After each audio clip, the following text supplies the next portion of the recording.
welcome back to episode 6 of the In Our Headspace podcast. I kind of just want to jump into this. Let's fucking do it. Let's fucking do it. Okay. So I had a really cool dream last night. Well, it was technically this morning because I'd already woken up and then I fell back asleep.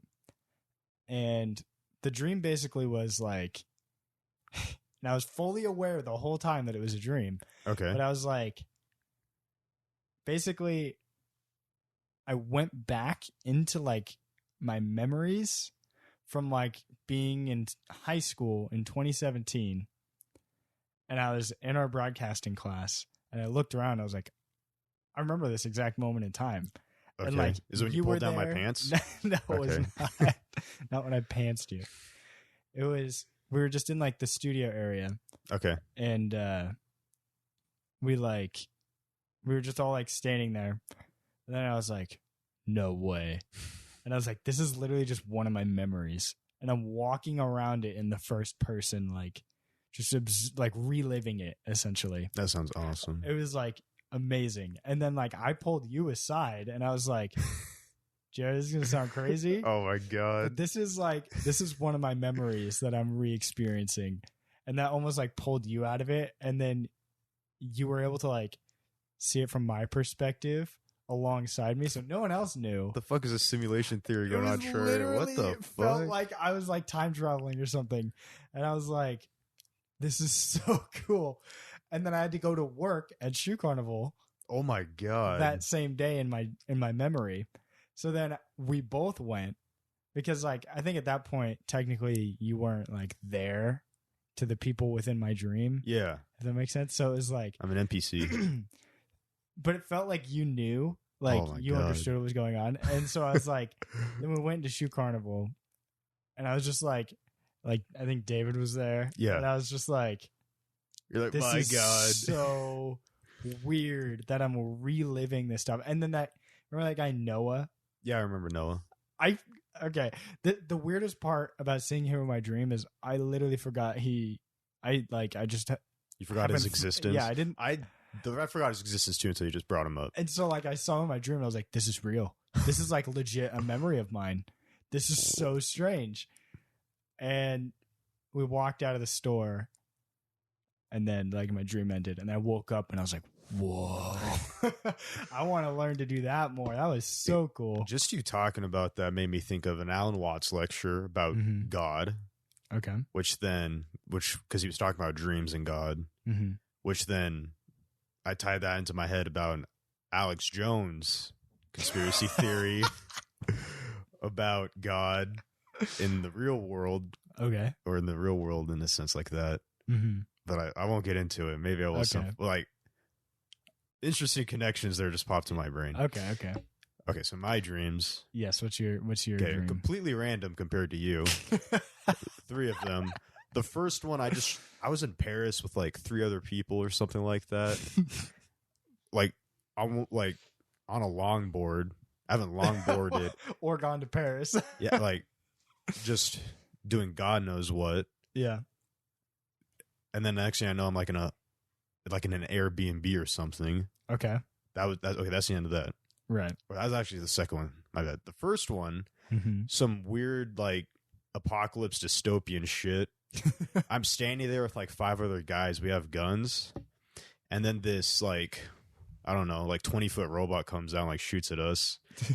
And I just remember like the shot at me.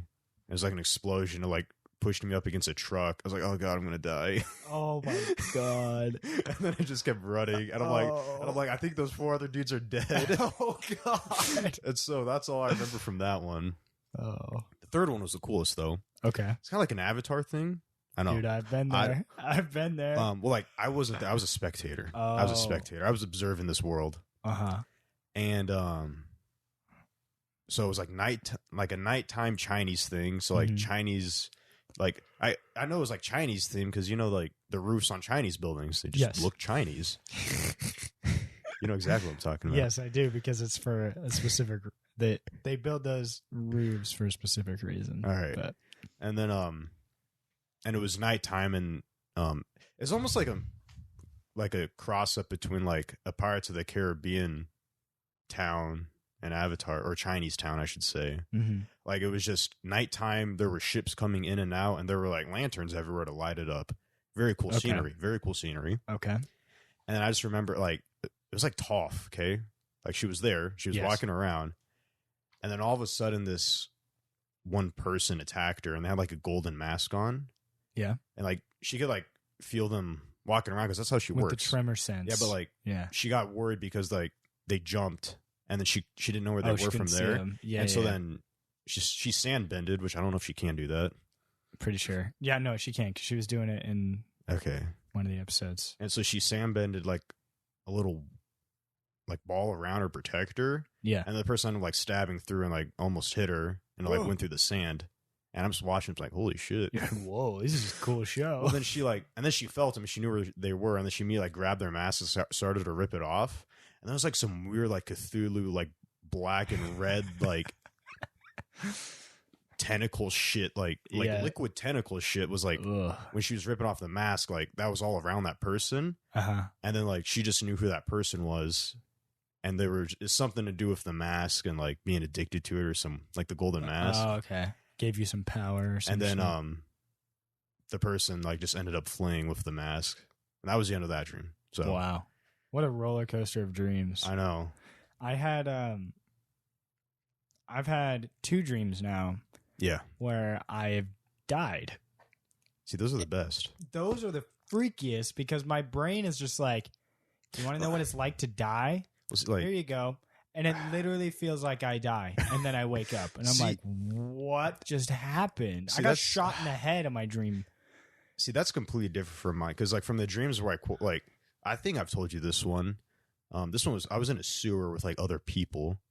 And I just like, someone had a shock and ended up shooting like a hole in my like my stomach was missing. Yeah. And I remember laying down Looney Tunes style.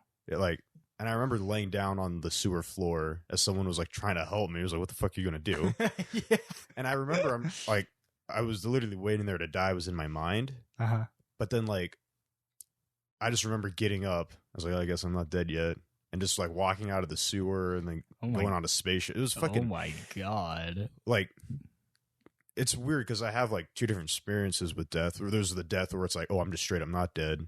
And then there's another time,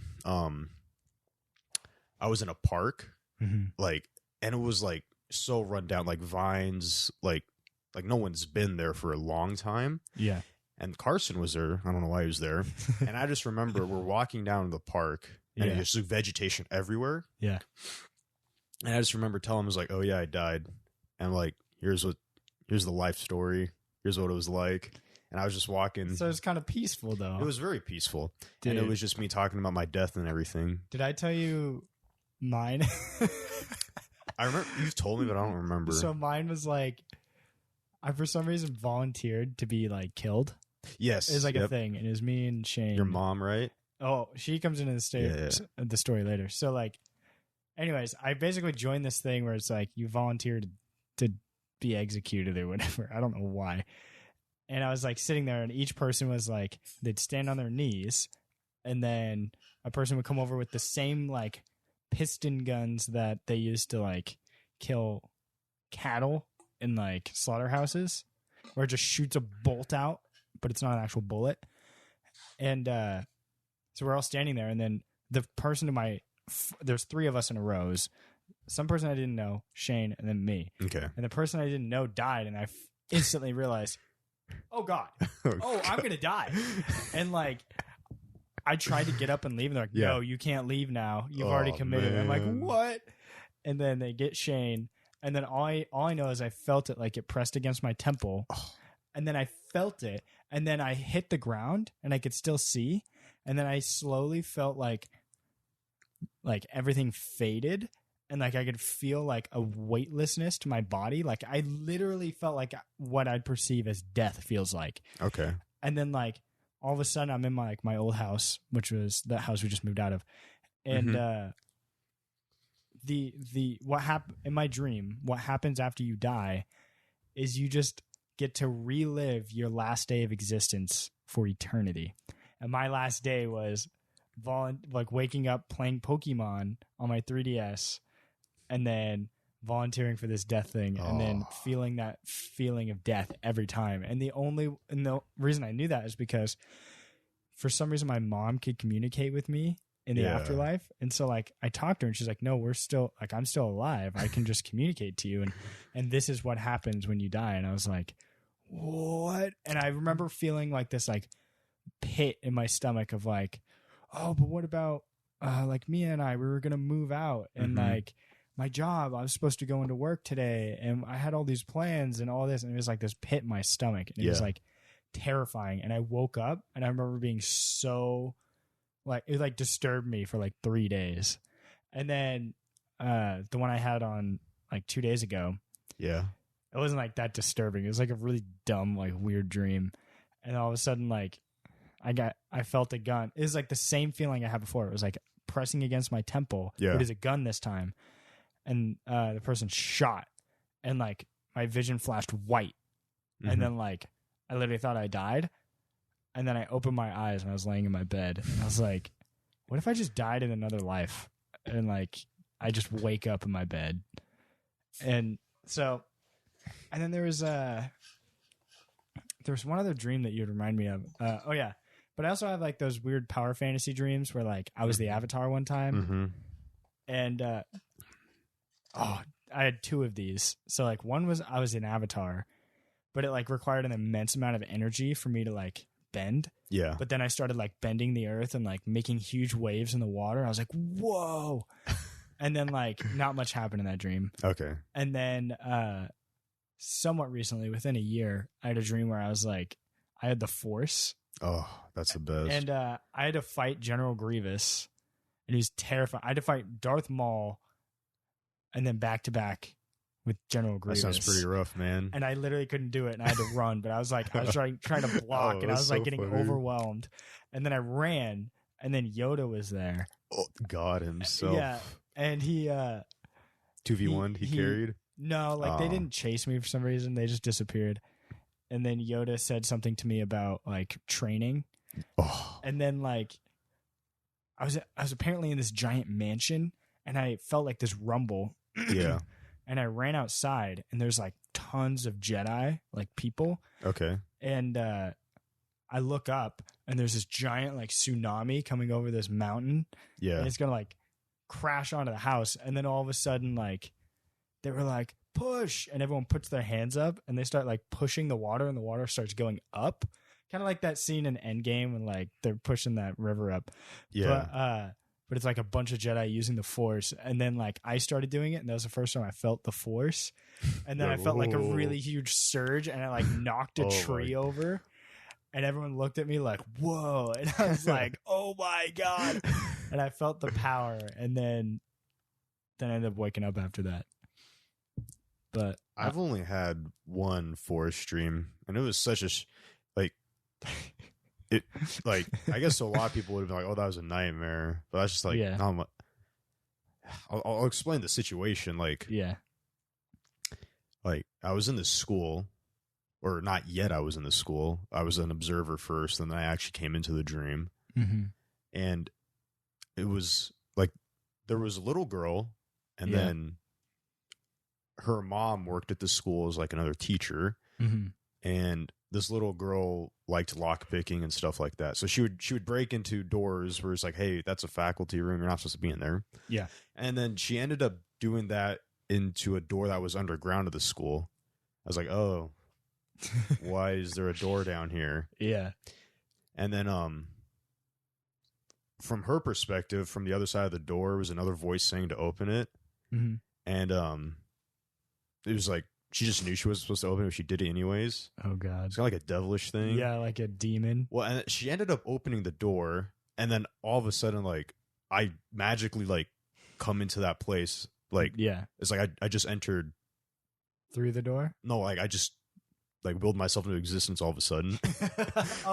Like, you were observing and then I was observing this there. whole time, and then all of a sudden as soon as she opened the door, like you were because like what ended up happening, like she opened the door and then she went in. Yeah.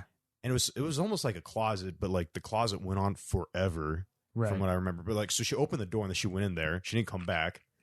And then all of a sudden like I came into existence. Okay. And then I'm just like, ugh, I'm the one that has to get You her. got to go in. And so then I remember like walking in and it was fucking pitch black and I could just see like shadows of objects that are just standing there. Yeah. And so then I'm walking there and then I saw like some weird little girl that wasn't the girl that I was trying to find. I'm kind of like the girl from It or whatever. She had like shit clothing, like a shit gown that was really old, like an old white gown, long ass hair, and she was just laughing and running away from me. I'm just like, you little fuck. Get back here. And then I just remember all of a sudden like using the force or whatever and going like super fast. Well, then I ended up. I think you told me. I have told you. Well, then when I caught her, what ended up it being was like a little lizard dude. It's the weirdest dream ever. I'm like, what the fuck are you? And so I put him in a jar and I poked a hole through it because I didn't want him to die. And this was like the thing How causing all kind. the problems was a little lizard dude. Oh. And then all of a sudden I remember like I jump cut and there's this guy named Matthew. I don't know if you ever knew Matthew. Not from Sean. No. But I haven't talked to this guy in a long ass time. Okay. Like I don't fucking know. Long time. Yeah. And I'm like in a backyard taking a shower. As we do. And I still have the lizard in my hand, like in the jar with me. And so I'm here naked. And like it's a closed off shower, but it's just in a backyard for some reason. Yeah. And then I kind of peek my head. I'm like, what the fuck's going on? As I'm in the shower. And then I saw Matthew. I was like, oh, that's awkward. So I'm just going to wait in here a bit longer. And then I remember just coming out. And then I walk into the house that was the backyard I was in. I go into the house. And all of a sudden, it's my house. And it's like 12 a.m. I still have this lizard in my hand. And I'm like, what the fuck am I going to do with this? So I remember just putting it in the freezer at the very back. I'd be like, oh, like the little demon lizard. Yeah, so I just put the little lizard dude in the very back of the freezer because I don't know why I even did that. And then all of a sudden my dad came out and I was like, Dad, I could use the force. Oh my god. And then my dad said something weird and they like started floating and his eyes turned red.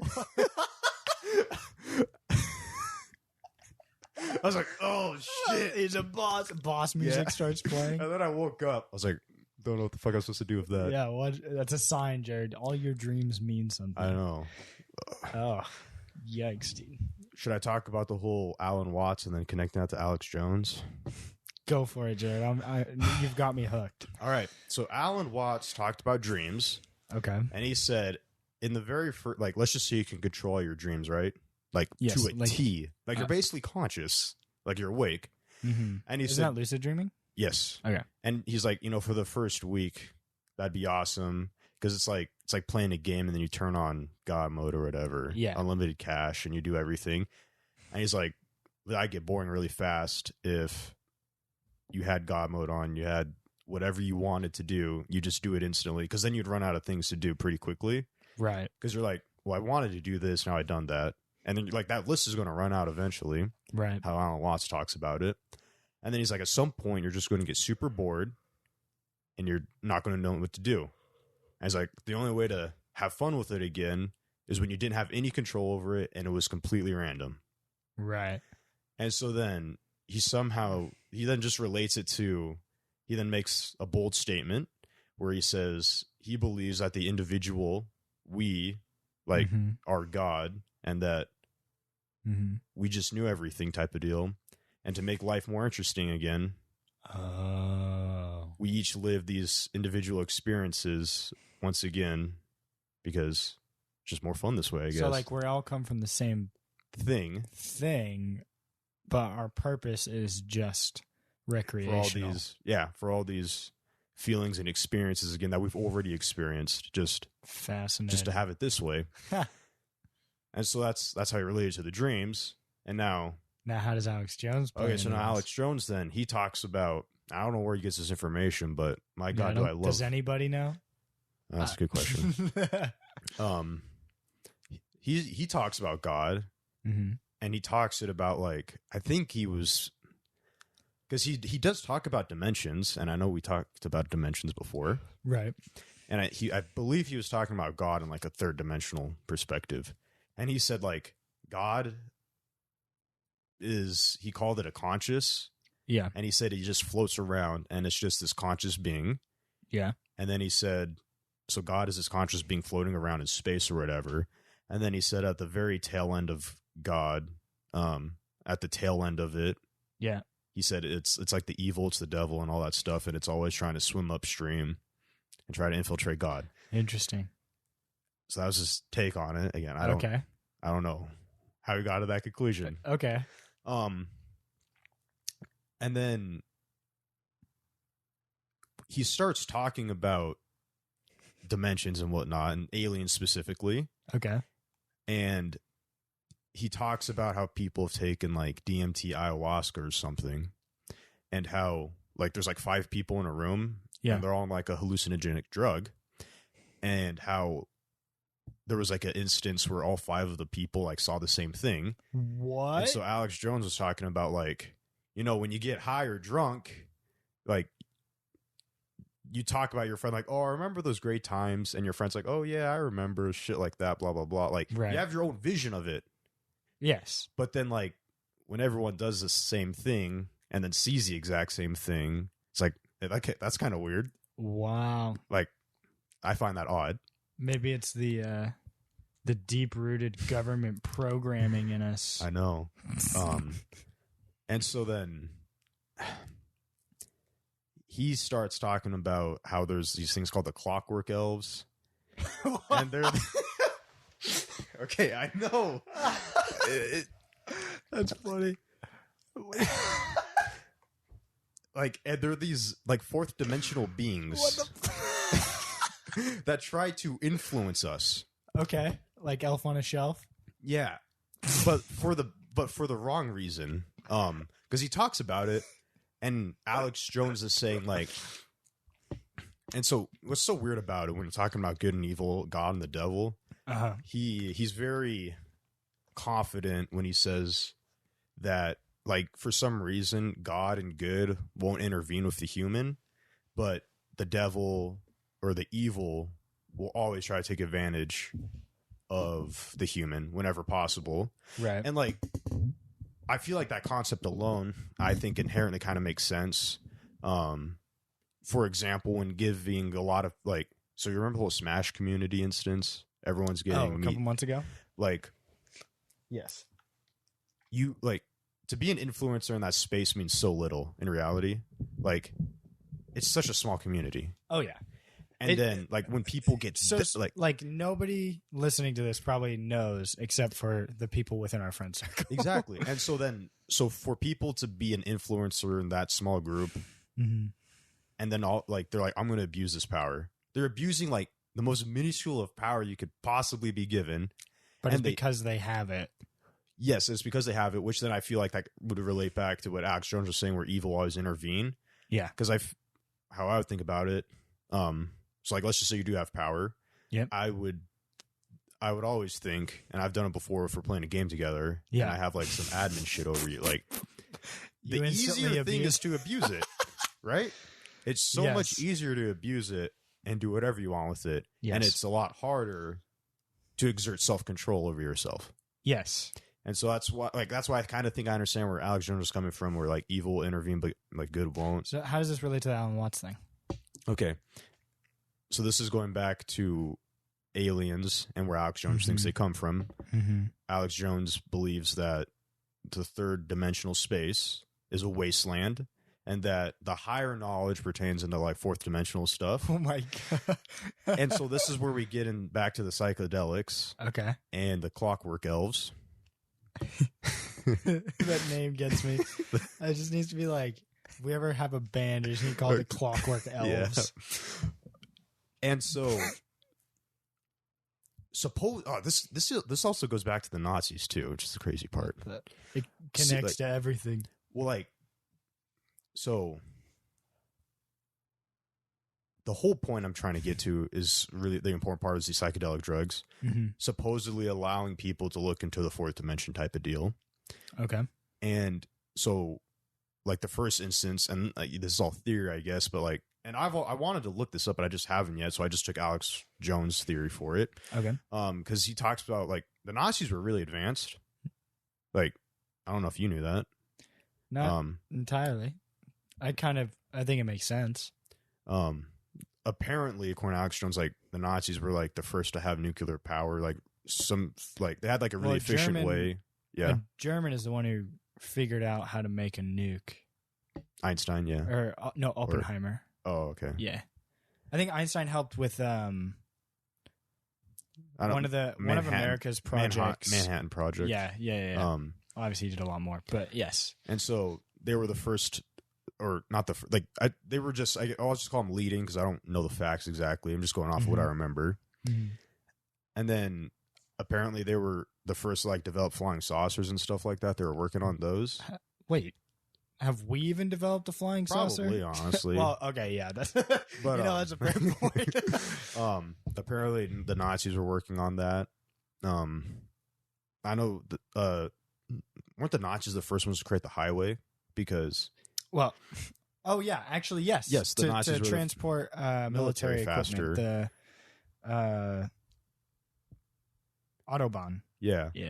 And then he lists more that they started or expanded or just flat out created.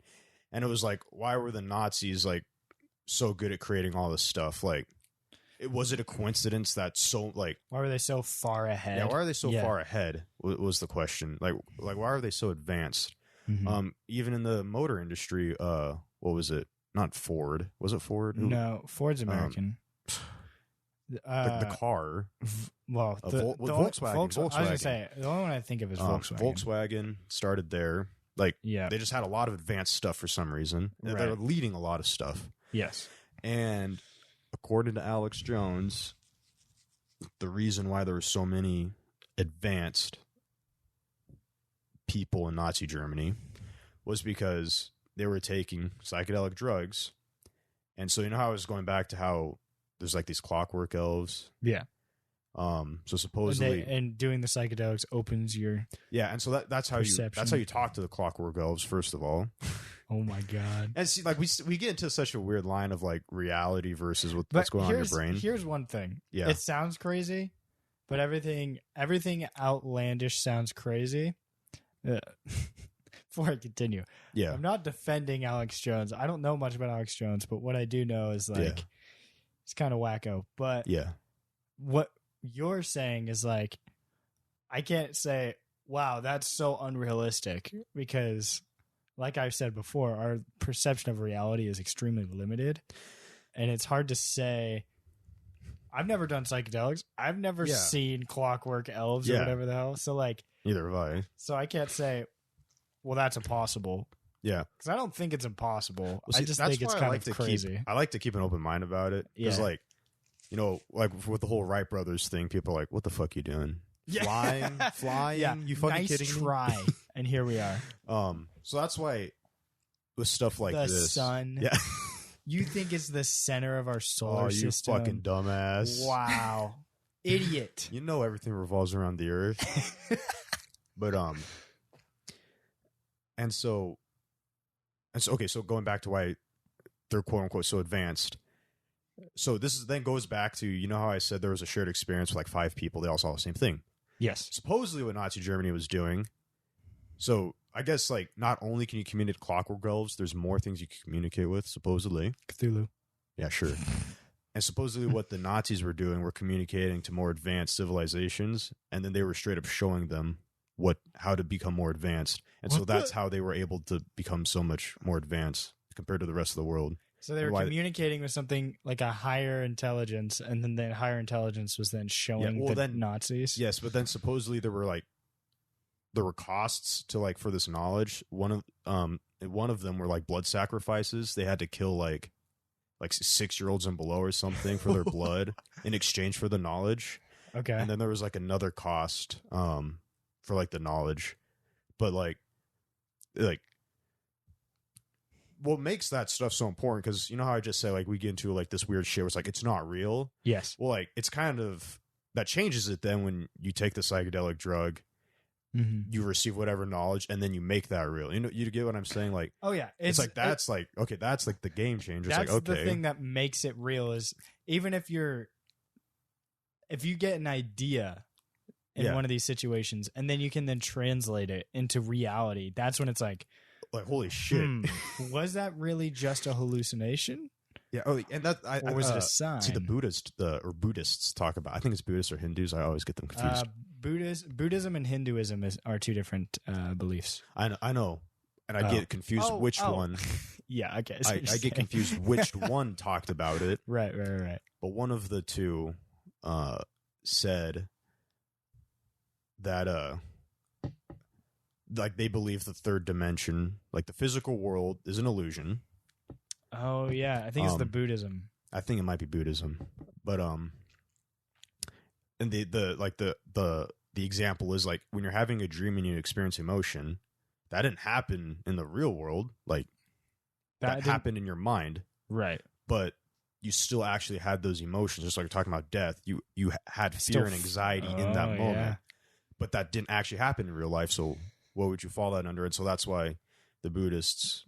Again, I'm pretty sure it's Buddhists. They're like the third world, the third dimensional stuff. That doesn't matter. That's the illusion of it all. There's more to that, which is entirely true, considering at least what we've made our statement on it is like, yes, our world is what we perceive, but our world isn't. How should I say this? The factual reality. Yeah, and so I still want to tie this back in. So this is going back to Clockwork Elves. Okay. From what I remember, they're actually just machines. Like they're not even like beings. They're not even like biological, I guess. Okay. They're just machines, which is like weird because like that's a pretty advanced machine, I guess. Yeah. But the weird thing is that according to Alex Jones, and it's like I don't know how the fuck you got this information. When you communicate to them, apparently they're like a test, and they try to get you to do the wrong thing for some reason.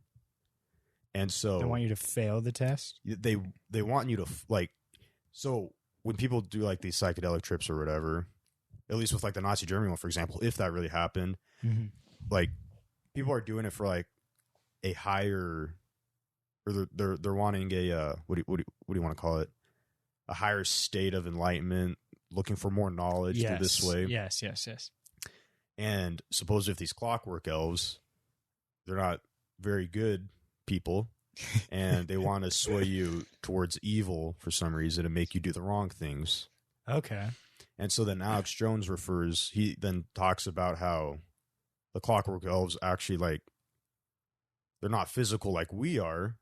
Okay. And he was saying what's so awesome about us is that like how we are compared to Clockwork Elves, where we can create where they can't. All the Clockwork Elves in this like, because I think in like Mormonism, Christianity, I think, I know one of the religions have like the concept of the devil. Like he's not physical. The only thing the devil can do is convince you to do things. So like the devil could just tell you to do something and persuade you to do it, then you'll do it. The devil doesn't He doesn't take control. He doesn't actually take control. He doesn't actually harm people. He tells people to harm people. Okay. And so then how Alex Jones saw this whole thing was that like the Clockwork Elves are like these devils, and then the humans are like the potentiality of God, because we're the ones that create, or we're the image of God. Okay. And that all the Clockwork Elves try to do is taint the image of God, which is what we are. And so they're the bad influence. And so then turning us into like some sort of like fallen angel type of deal. Interesting. And so that's how I was relating it then to, we go from dreams where Alan Watts is saying we could be this entity and we're just experiencing our dreams because we got bored. Right. And so then going back to Alan Watts saying this whole fourth dimension shit and how we're related to God, being in his image and creating things and taking psychedelics and getting something from a higher power, like weird shit like that. That's what I was trying to. That's what I was thinking about. Okay. And I certainly I think that's fun to think about. It is cool to speculate on our reality, because there's so many like Matrix theories. Yeah, like, well, it's crazy because this stuff even goes back, because then he talked like it was Mayan or Aztec where they did the exact same thing. Because I know the pyramids have it, but I think there's an Aztec or Mayan like sculpture or whatever, or hieroglyph or whatever you want to call it, where they had like some spaceship as well. this goes. The reason why I like this one so much, Yeah. the whole psychedelics attaining a higher knowledge, Uh-huh. because this is the only thing that makes sense to me, except a third dimension, like a physical alien coming to Earth. I've told you about this so many times when we're at Cameron's. Like, Yeah. I talked about the megalithic objects, Yes. and I'm like, these beings before the Egyptians, and the Egyptians had bronze tools, and they made the pyramids. Like, I was pretty advanced for their time, doing all this crazy shit. Yep. And so there are these people, whatever they are, before the Egyptians that built these megalithic pyramids. Then their architecture got destroyed. that got destroyed, and their architecture was so much better. Like, they were just so fucking advanced, and there's like no trace of how they could have made these, like how they could have cut stone so perfectly. Yeah. I know, like, one of the tourists in Egypt, he talks about, because they have like it was like a cutting board of stone. It's like whatever these people were before the Egyptians, we know this is like their cutting board. Whoa. And they were talking about how they think it was like something to do with water, and they were just saying how like it was like 3 times more effective than what we do right now. What and all this weird shit. And the only thing that so besides, again, aliens coming to Earth and giving these people technology and blowing them up, Mm-hmm. the only thing I could think of then is like, did they straight up do psychedelic drugs, communicate with God knows what, and then translate that and like, oh, we're just going to start making advanced shit. And then they left. Well, maybe they left, or maybe they kept doing it because then for some reason Clockwork Elves like to do something evil. Maybe some of them got tainted and they destroyed themselves. and they just destroyed everything. And maybe there was some sort of civil war, because like that makes sense. Like, Nazi Germany went on a war, and supposedly they, with all their advanced shit, they were using it from the psychedelic then they drugs. Got tainted. That's the whole theory. That's how it kind of comes back around. So I'm like, that's why I like it so much, because again, not only are these megalithic objects found in Egypt, they're also found in Middle America, and the same thing. They're like there's just no trace of how the fuck these people made them. Oh yeah. I don't think I've gone into full detail. I've said it like twice. That's similar. There's a lot of weird consistencies between different ancient civilizations about like common denominators. Like another one would be like dragons are pretty much every semi-advanced culture. And it's not like they exchanged and they're like, this is what a dragon is. And the somewhat, I guess, theory behind why that's the case is because humans are naturally scared of reptiles and serpents. And so, like, in the Bible, the snake, it represents the devil and evil. And in Europe, dragons were huge, monstrous beasts. And in Norse mythology, the world serpent was the destroyer of the world and things like that. But then you go over in Eastern culture, more Asian, and all these dragons are like wise teachers or like divine creatures that control the elements or things like that. Where that's so weird. It's just fascinating that like it's consistent in like across from like Europe, Asia, South America. I don't know about in North America. I don't know much about North American. Is Kukulkan a dragon? Yeah, Kukulkan's a serpent of the wind, or it's also he's similar. I think the Mayan version is Kukulkan, and the Aztec version is Quetzalcoatl, or something like that. Which, however it's pronounced, yeah. I think this is from Joe Rogan's podcast. Like in one of those Mayan or Aztec temples, I think it was like Quetzalcoatl or something. Yeah, they had like a sacrifice room and like thousands and thousands of the temple of Kukulkan. Did you know there's a pyramid inside the temple of Kukulkan? I think a pyramid inside of it. Yeah, there's a pyramid inside of the temple of Kukulkan.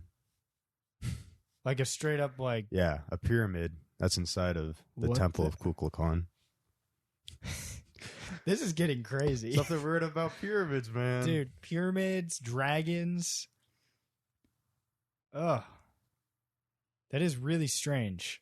Because that makes me think, like, That just further I don't think the theory of aliens coming to Earth and helping us build is as fun as like there was life before us that is either left or like completely extinct without a trace, which would be unlikely. What I like is or some sort of like experiment or whatever where aliens came and then they just accelerated like some evolution processes to create us. Because weird.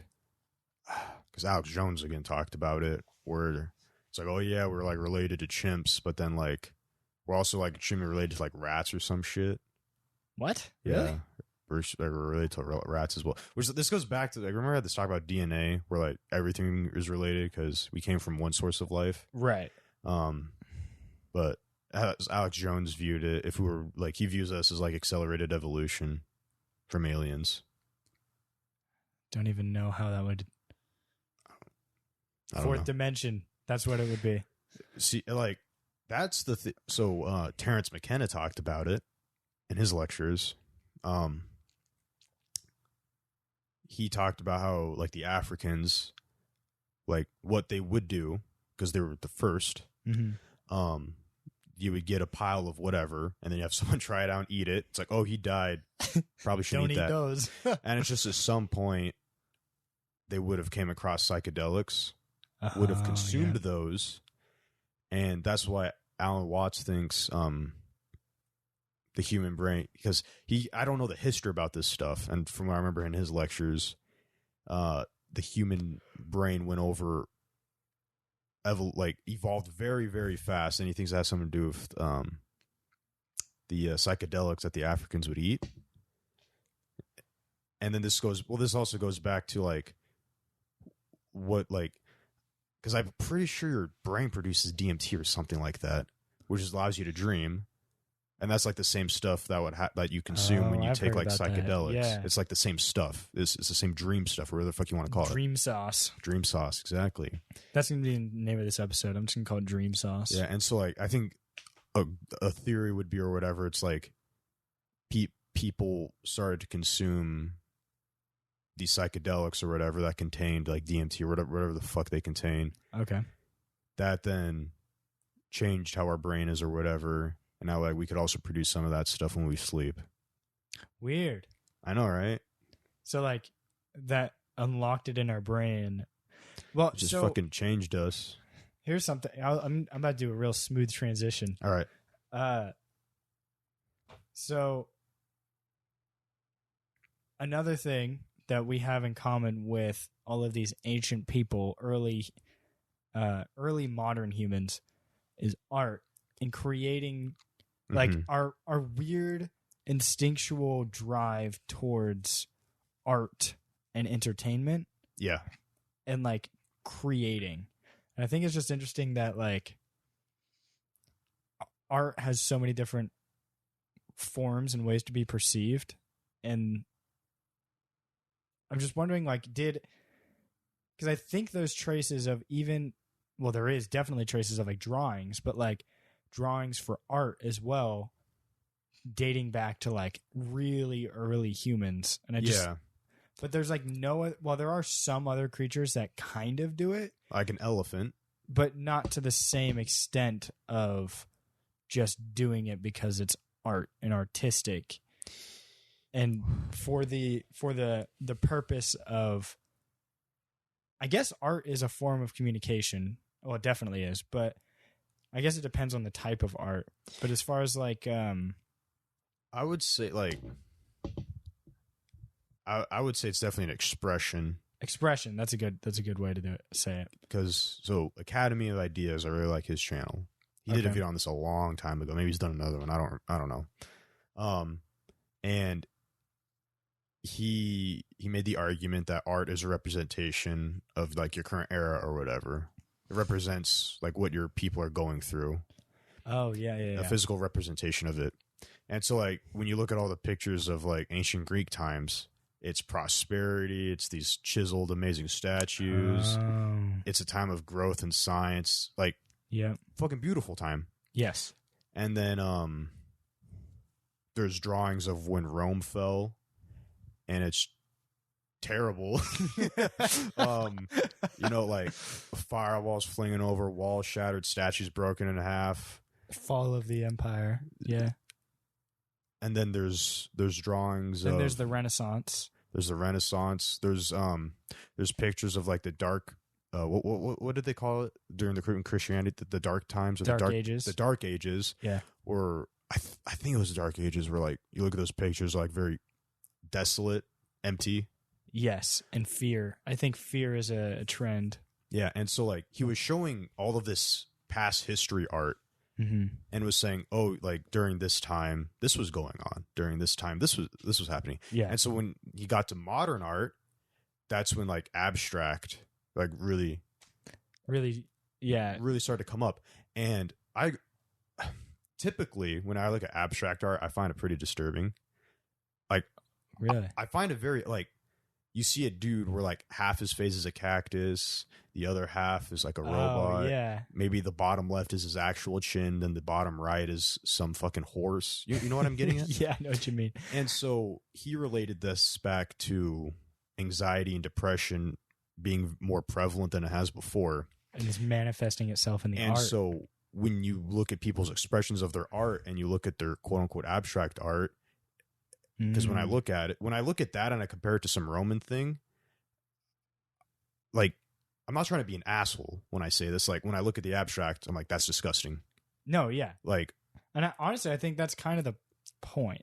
Yeah. Yeah. Music has gone that exact same direction, where music has now become lot more about like modern artists write so much about anxiety, depression, sadness. That's so true. Like, that's so prevalent now. And that's funny because like we could go back to this. We're like the loneliest generation ever, even though we're like more connected than ever. Right. So going back to the art thing, like, so when looking at a monstrosity, like beauty, ugliness, whatever you want to call it. Yeah. Because like in a sense, like you could get something beautiful from something ugly. Yeah. And so like you could look at this art and be like, truly understand this meaning. It's all subjective. Yes, definitely. Yeah. And this is literally interpretation here. So yes. You could write off whatever I'm saying. Mm-hmm. But I really did enjoy his view on it, because when just comparing all these eras of art to what was going on in the world, it really is almost like a snapshot of what's going on. And I think the most fascinating part about that statement is he's not even necessarily referring literally to the fact that they painted what was going on. It's just the vehicle in which the art is being presented, such as if the painting has a ton of detail and it's beautiful, Yeah. versus if it's almost less so and more like dramatic, versus if it's detailed but it like doesn't really make sense or anything like that. Like, I think each of those pieces plays in, and that plays in for all art. So, like when it comes to photography, or not photography, painting. Sorry. Yeah. Like artistry, statues, and like craftsmanship, and more modern times of music. Well, music's been around for a long time, but I meant like recorded music, and even more modern, like film and photography, and just like all of these things, movies and music specifically recently have been a lot more like, I mean, yes, there were kind of some sad, depressing movies when movies were kind of still becoming a big thing, but I think it's such in our social consciousness to like vent our fear and our anxiety and our I guess even sometimes aggression through the art and through like the delivery of the art, whether it be like I don't even know the specifics of my example I'm about to give, but I just remember there was it was a horror movie I watched, and the director said, this movie, like, though the story has nothing to do with how it relates to me, but like the emotion that the movie gives you and the feeling you have throughout watching the movie is a direct like translation of how he used to feel as a kid. And like he's basically projecting his like anxieties and fears and hardships into this movie without them being literal. Yeah, I think that's why. So like when I look at a lot of Rowan paintings, I'm like, damn, that's beautiful. Because the vibe I get from it, from what they were expressing, yeah, like all this hard work, all this greatness that you're building up, yeah, and then even the same with more desolate, barren pictures, like the Dark Ages when everyone was struggling. Even I like some of those paintings because there's always a flip side to it as well, because during the Dark Ages, then there was the stories of King Arthur and like this greatness. Yeah. And same with the Greeks and same with the Romans and same with nowadays with superheroes and comics and stories like fiction versus nonfiction. Yeah. And like even like with these desolate, barren wasteland pictures, I still enjoy them, even though the whole vibe is like death, emptiness, pointlessness type of deal. Right. I still enjoy that. But like, I just genuinely can't get behind the abstract. And it could be because maybe in a sense it's like too personal, relatable right now in the moment. Yeah. Or it's just like, oh. I'd say abstract art is even more subjective. I mean, this isn't by any means an unpopular opinion, but it's very much like, it's almost so subjective to the point where like the creator is the only one who really understands it. Oh yeah.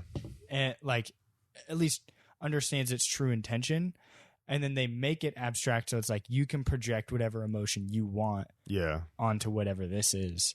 But for me, I created it from this emotion. But then it kind of ruins the abstractness if you try to explain it to people, because then you're giving it a right or a wrong. Yeah. If you look at an abstract painting and be like, what's that supposed to mean? And the person who created it is abstract. Like, well, yeah, exactly. The creator's like, well, it's supposed to be my year so far and the sadness I felt. And then they're like, wow, that's a terrible interpretation of that. That's not how I feel. Yeah. And so it's like, it's almost an art in general, sharing, whether you're creating the art or you're enjoying the art, sharing it with other people is also a very vulnerable thing. Because it's like, this is something that I've emotionally attached to. Here, look at it. And then it's like, that sucks. And you're like, oh, okay. Like with music or paintings or movies, and people's opinions of these things get in the way of like, honestly, the true point of their existence. Yeah. And I think we're definitely moving towards a more manufactured era of art as far as like movies and music and even paintings and stuff. But there are still things out there. Like I'd still consider most movies to still be art. There are ones that aren't made from a vision or passion. They're made purely from calculations. But like music, I'd say even more so, is becoming becoming even further into art, because even if you don't agree with the song's message, the song is about someone trying to send a message. Yes. I'm not that big into rap, but I can understand that like most rap songs, even if they're not really about things I like listening to, are about something somebody cares about. Fuck bitches, get money. Yeah. Yeah. And it's like, I don't align with that, but sometimes they're catchy. People do. And that's the thing, is the nice thing about music is it can transcend its original meaning and still be liked. I like Vinnie Paz, but like a lot of his meanings I don't agree with. Right. I just enjoy how he puts it together. Right. It's like, and it's like also subjective for what people get out of music. I like listening to music for almost firstly the meaning of the song. Oh yeah, you give me your diagnosis of it. I'm like, doctor, tell me, doctor. I like deep diving into like what the song is about and what it is before But then there's like other people I know where they're first and foremost, it's like, I want to hear how the song makes me feel. And then it's like, okay, what's the song about? And then it's, how does it technically sound? And like, I've never been big into like, well, this is a generic sounding song. Cause it's like I said, I like taking it on a more case by case basis and being more interested in what the person has to say. And if I don't feel what the person has to say is important to me, then I'm less interested. But that doesn't mean it's outright a bad thing. And I think that's what frustrates me about discussing the topic of art or music specifically, is like people get so caught up in whether they're right in their opinion or not. And like, well, my opinion's more right than your opinion. You don't have any grounds because you don't have the same experience I do, which is not true. Like, so I could kind of transition or pivot off what we're talking about. So like, we're talking about art in these eras or these ages, whatever you want to call it. Like, yeah. So like right now, you know, the popular thing for us and our messages like anxiety, depression. Yeah. That's kind of the norm. Would you say that's the norm? Yes. Everyone I'd talks say, about it. especially in the past decade. So going back into the future, relating back to Cyberpunk 2077. So it's funny. So in my sociology class, there's a thing. It's called it's called like anumai or anumai. Anime. So see, so what anumai was from this guy Durkheim. He was studying people like committing suicide. Interesting. And from what I remember, like a lot of people are committing suicide were in a state of anumai, which just means in a state of normlessness, where they don't know what's normal. Yeah. And so I made a joke to Davis. I was like, dude, that's what anime is. Or these main characters are like, oh, all these people misjudge me. Yeah. I don't belong here. I'm the underdog. Everyone's the underdog of their own story, but well, like legit though, that's what like. So you're Sword Art Online. Okay. You watched that with Shane. I watched season 1. Yeah, that they call that an isekai where you. Yes, I'm admitting to that. Where you teleport to a different world. Okay. I view that as literally that concept is like so prevalent in anime, where this main character is like they don't fit here, they don't belong here, so they literally go to a different place that's not from Earth. Right. They try to escape the normality of the world. They're experiencing what I would believe. Sorry, continue. Well, like I go like they're in the state of this normlessness, yes, and they don't like it, and they're like fuck it, and then they just go somewhere else magically. And I think that relates to a lot of people with anime, and I think that's why. Like I don't think anime was originally that. No, but I think anime. I think you wouldn't say it's like specific to anime, but it's a very common thing. Oh yeah, and I think that's why it's taken off so much, is because people have found it so relatable in that sense. And I've even felt that way, but like I've never really been that into anime, but like from the few that I have watched, I think I've gotten that same vibe, and that is one of the enjoyable things about it. But at the same time, you've got to have that like separation from what you're consuming versus what you're doing. Yeah. Like, and anumai, like anumai, whatever it is again. Like that's not typically something you really want to be in. Right. But like good can quote unquote come out of it. Like when the Industrial Revolution was happening, that was like a time of anumai, because technology is changing so much. Mm-hmm. The whole thing of like women in the workplace started happening. Right. And so like I would say when there's pivots in eras, generations, whatever. Yeah. A lot of people would be like, oh, like what should we do? Like what like, because there's no guidebook for life on what the fuck's going on. Yeah. And so when something new happens, there's a state of normlessness where it's just like we'll figure it out. Yeah. And there's no precedent set at the moment. Yeah. And so I'm going to relate this back to our whole OnlyFans discussion. Yeah. So like before our time, it seems to be very uncomfortable being gay. Yes. And if you told other people, you get beat up for it because it's weird. Yes. Normal now. Like Yep. That it has become normalized. And so now the whole thing where like this whole OnlyFans thing where it's like it seems to be kind of not as bad selling your body or and I think, showing your body. I think OnlyFans specifically is part of this smaller piece. This is a smaller piece of this bigger discussion that we have definitely been experiencing at the very least prominently over the last 5 years of we're kind of going through a second push of women empowerment, be like equal rights, all of that is like we experience that, like we didn't, but like our society experienced that first in what was it, 60s, 50s, 60s and onward. Yeah. And it's been like it's always been a thing since that, but like now we're coming to another huge push where people are being like, yeah, but we haven't really reached the point where it was initially wanting to be. And then it's like, then it's this next push of like, specifically about the OnlyFans thing. Well, you shouldn't do that. That's not morally right. It's wrong. It's wrong. And then it's like coming from the person who's probably the most distanced from being in that situation.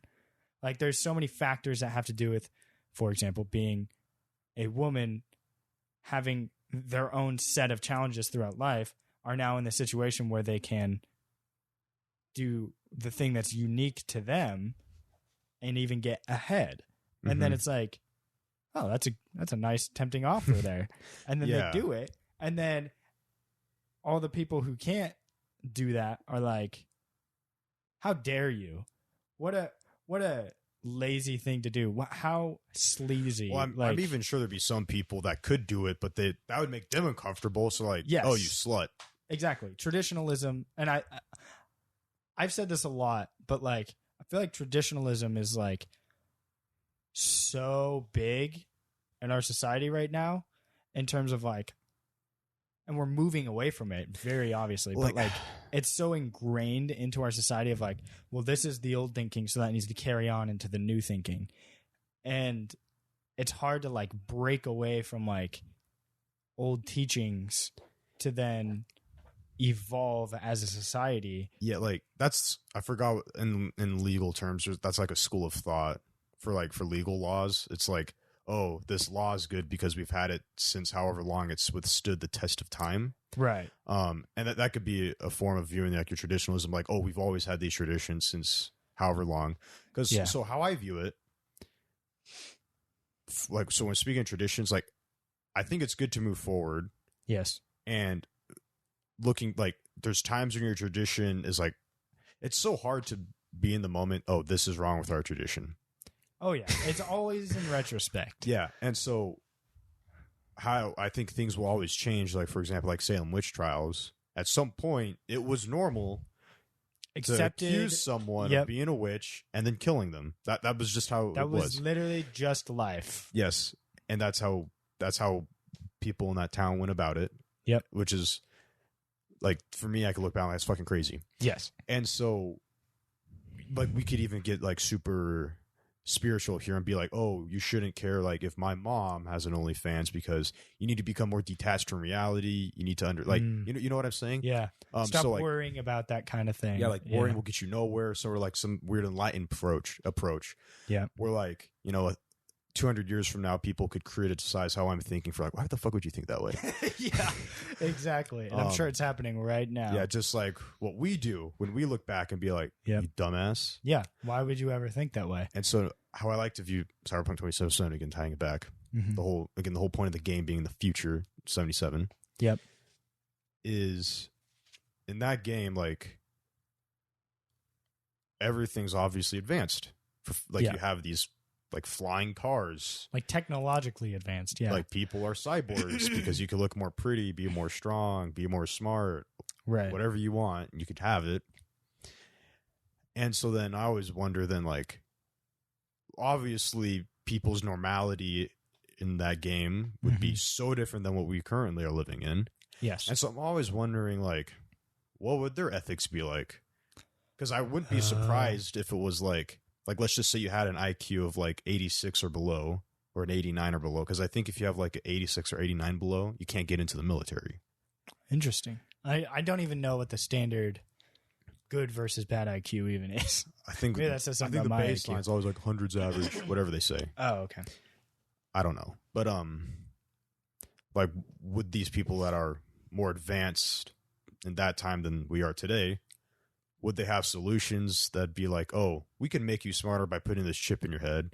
Or would it be like, hey, we need to be more effective with our resources, we just need to kill them off? Like, Yeah. like I'm more, like we were saying before, utilitarian versus a divine command, Yeah. a natural law where it's like, oh, killing people because they're dumbs about it. Like, however you want to view, like basically a consequence versus a non-consequence based. Yep.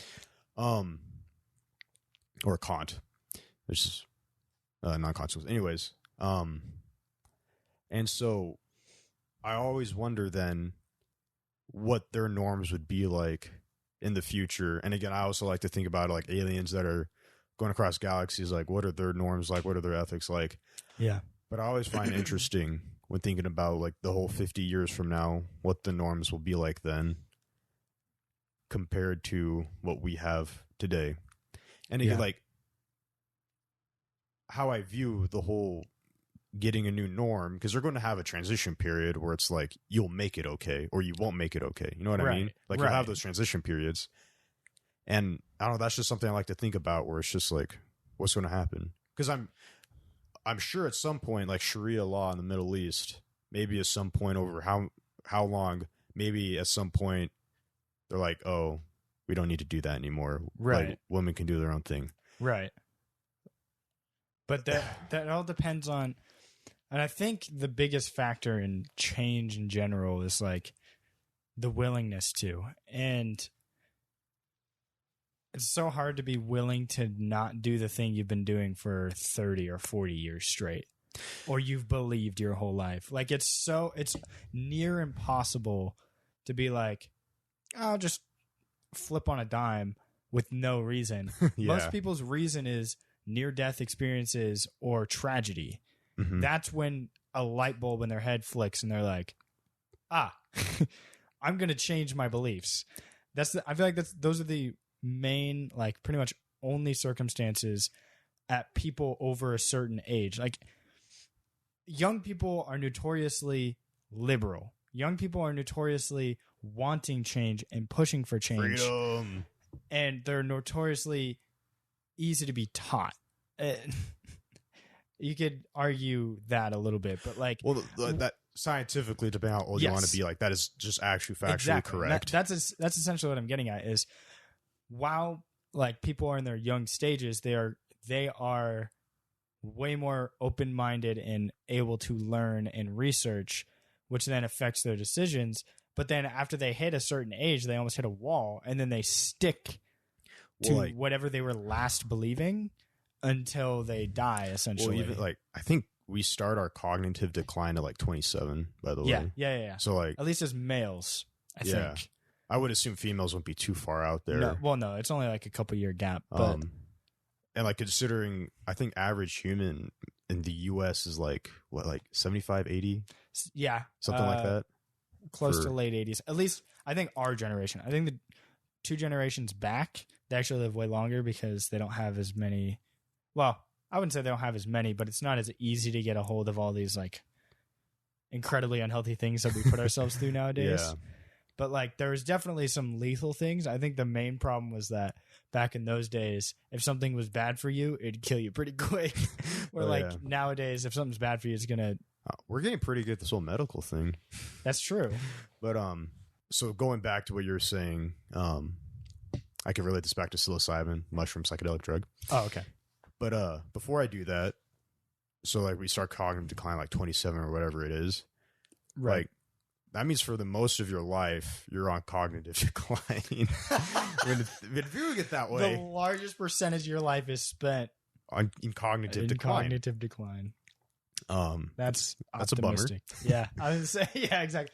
That's encouraging. And so it kind of makes sense for the older people to like hold on to those beliefs where you're like, oh damn, whatever current generation is for the older generation. Yeah. Which, I think that's why we quite literally see these change happens with the other generations. It's always in generations. Yeah. And I wanted to, okay, from what I remember, I wanted to research the guy to make sure this is legit, but it was a TED Talks, and Okay. I would hope that the people that get on for TED Talks knew their stuff. Yeah. I'd say it's more reputable than just reading an article. Definitely. Yeah. So, take it for what it's worth. I don't know if this guy was a doctor or not, but he started talking about psilocybin, which is found in psilocybin mushrooms. Mm-hmm. And he started talking about the effects of it and what it actually does to the brain. Okay. And so, what is it, like neurons in the brain? I don't remember. But this goes back to like a child's brain compared to like an adult's brain. The child's brain's a lot more active. It's like in learning mode, all this experiences. Right. And then as you get to the adult, stuff like that starts to settle down. You get like an identity, quote unquote. You get a grip of what's going on. So there's no need for you to be in that state.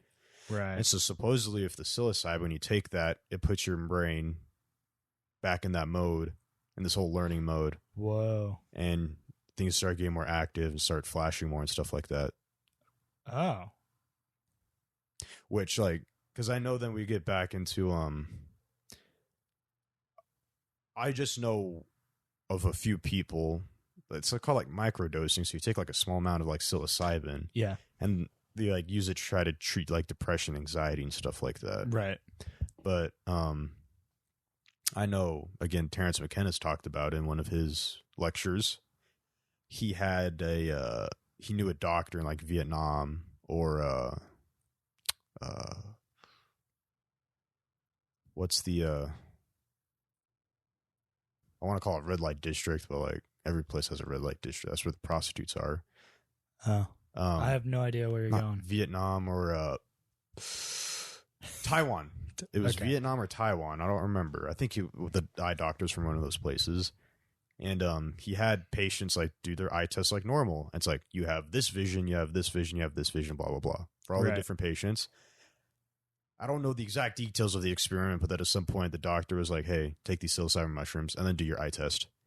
And then when they all took it, they all had better scores on their eye tests when taking the psilocybin mushroom, which again is a weird thing because that fucks with your brain. Yeah. But it's weird then that's improving their eyesight and they could see more clearly, literally, weird, when they're taking a hallucinogenic substance. Whoa. And it's like, oh, that is kind of weird. It's got some magical properties to it. But you'd have to keep taking it to maintain that, I assume. No clue. Maybe or if it's like a permanent fix. I doubt it's a permanent fix. I doubt it. Maybe. But I don't know. That's fascinating. It's similar to, what is it? Cannabis or CBD? CBD, yeah. Okay. Where you take small amounts of it to kind of keep yourself at a level state if you're super off on either side, but you can't not do it and expect it to be normal. So it's just fascinating. Well, all right. That was a good discussion. That was full theory mode. I know. That was good. I don't want to go too off the wall like conspiracy theorists. I was like, let's try to narrow it down here. We'll eventually do some conspiracy theories when I guess I brush up on it because I'm not usually into those. Pick one and stick with it. I know one that I guess I know enough to talk about, but just join the flat earthers. That's about it. Yeah, you know what? That's going to be my social experiment. I'm going to try to convince myself that the earth is flat. I was going to send it to Davis, but it was a picture of all the planets as one. So the very top, it was Mercury. Okay. And then Venus. And the top of the picture was Venus. Then are you saying they're all flat? No. Oh. Think of it like a sphere, right? Yeah. Just think of the Earth. And then you took the top portion of Earth, you just replaced it with Venus. Oh yeah. I see. And it was a planet that was just made up of all the other planets. And when it got to Earth, it was just a disc because it was flat. Okay. And then it went back to normal where everything was third dimensional again. There's a documentary on Netflix that just dives deep into just that whole discussion, but it's from the point of view of the actual flat earthers. So it's it's almost taking the side of theirs, but it's clearly not. It's just like it's letting them have a platform to speak. Okay. But even when they have the platform, it's like I'll say I am not a flat earther believer. There's a lot of other interesting things. I don't even support the sympathizing of the flat earthers. I don't think you should. You shouldn't put anybody down, but I truly believe that like most of the people who like claim to be like really in belief of it aren't. Like there's just unless you just completely cut yourself off, there's no way for you like you just like, can't. That's the beautiful thing that you pay the price for freedom. Because you have all the crazy things on the flip side where like that's ridiculous. Yeah. But then on the others, like that's you could call those the lows. Yeah. But then on the other side, you have all the other wonderful things in life that we do. There's always a shadow side to something. Yeah. But anyways, that was episode 6. Holy shit. We're already 6 episodes in, dude. 6 weeks. 7 if you count episode 0. But episode 0 isn't available on Spotify or iTunes. That's intentional. But all right. If you want to see episode 0, you're going to have to check out our YouTube channel. Ooh. That was our test episode. But yeah, that was a little less. Our last 2 episodes haven't been like serious episodes. Maybe we kick it back into more philosophical. I don't know. It's kind of philosophical. It was scientific. Yes, scientific, conspiracy, and some philosophy of the art. Theorizing. Good stuff. All right, well, do you have anything else to say before we leave? Well, I do, but this is for our discussion after the podcast. Okay, well, you're going to have to save it for after the podcast. I know. All right. Well, thanks for watching. Don't forget to like/subscribe. Shut the fuck up. Yep. Shut the fuck up. We are on Facebook, iTunes. I was about to correct myself. Yeah, Facebook, iTunes, Spotify, YouTube, Twitter, Instagram, everything.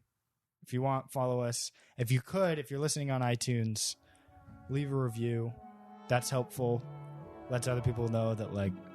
Same with the comments. If you like it. I mean, if you like it, yes, like, comment, leave a good rating. This is way too long. We got to wrap it up. Okay. I'm rambling. Bye-bye.